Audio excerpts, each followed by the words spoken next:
Você sabe o que são espécies exóticas? Vem comigo. São chamadas de espécies exóticas ou introduzidas aquelas espécies que se encontram fora de sua área de distribuição natural ou histórica, isto é, que não são nativas da região em que se encontram. E quando a espécie exótica oferece ameaça às espécies nativas? Bem, como a vida humana aos ecossistemas ou habitats é chamada de espécie exótica invasora. Há alguns exemplos de espécies exóticas aqui no Brasil. Lembrando que as espécies exóticas podem ser introduzidas de uma maneira intencional ou acidental, como no caso do caramujo gigante africano, que ele é da África e ele foi introduzido aqui no Brasil com a intenção de substituir um prato caro por um prato mais barato, mas que não deu muito certo porque as pessoas não gostaram do caramujo como um alimento. E foi tanto que ele se multiplicou, soltaram ele, eles se multiplicaram, se reproduziram. E hoje a gente vê ele em qualquer parte, em qualquer lugar. E eles desenvolveram, como consequência, eles desenvolveram um verme, um parasita intestinal que pode causar morte. Outro exemplo é o exemplo da rã touro gigante, que ela é da América do Norte e foi introduzida aqui no Brasil com a intenção também de fazer dela um prato. Mas não deu muito certo e soltaram ela aqui e elas se multiplicaram, se reproduziram e é tanto que ela causa muito problema à nossa fauna no Brasil. Outro detalhe é que ela come qualquer animalzinho que tem metade do seu tamanho e isso prejudica muito. Outro exemplo também de um animal que foi introduzido aqui no Brasil é o do javali. O javali ele é da Europa e tentaram trazer ele para cá na década de 90, tentaram criar ele aqui no Brasil, mas não deu muito certo. Alguns fugiram e se multiplicaram, se reproduziram. E hoje o javali cruza com o animal porco, formando o java porco. Esse animal ele causa vários impactos à natureza, prejudica as espécies nativas e transmite até doenças. E os peixes foram introduzidos aqui no Brasil através dos navios, das águas de lastro dos navios. O que é isso?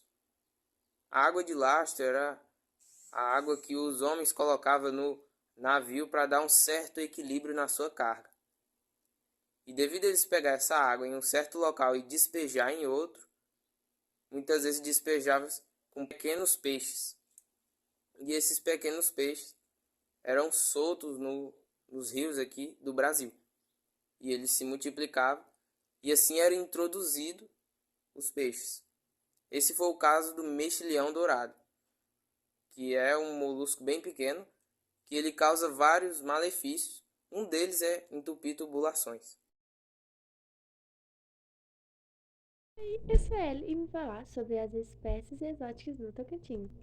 As espécies, elas são quatro floras contemplando nos planos, sendo ela a Angelonia alterniforme, Baracintus niveatus, Baracintus longipenis, Paritrigo aireba, temos a duplicada e a baixio. Essas são as características formadas do conceito, que significa Nustriaella, Paritrigo aireba, temos a duplicada e a baixio. Essas são as características formadas do conceito de Plucinão brasile e Bromélia brownil. Bom, essas são uma das principais, mas também temos as cinco faunas. Paritrigo aireba, temos a duplicada e a baixio. Essas são as características formadas do conceito, que significa Nustriaelas, Paritrigo aireba, temos a duplicada e a baixio. Essas são as características formadas do conceito, que significa Nustriaelas no grau de... Meu nome é Jas Ferreira e minha turma 304. Eu vim falar como evitar as espécies exóticas. As espécies exóticas invasoras foram introduzidas de forma natural, acidental ou intencional em um meio que não é o seu. Após um certo tempo, conseguem se adaptar ao mesmo e colonizá-lo, de acordo com o Programa das Nações Unidas. O que são espécies invasoras? As espécies exóticas invasoras são aquelas que quando introduzem em outros territórios, conseguem adaptar-se, estabelecer-se, reproduzir-se, se espelhar-se até colonizar ambiente formal, novas populações e causa impactos na biodiversidade, saúde ou economia. Os efeitos de uma invasão biológica também podem ser observados na saúde humana. E também como espécies invasoras são introduzidas. Pode ocorrer devido à intenção humana de formar intencional ou não, através dos fenômenos naturais.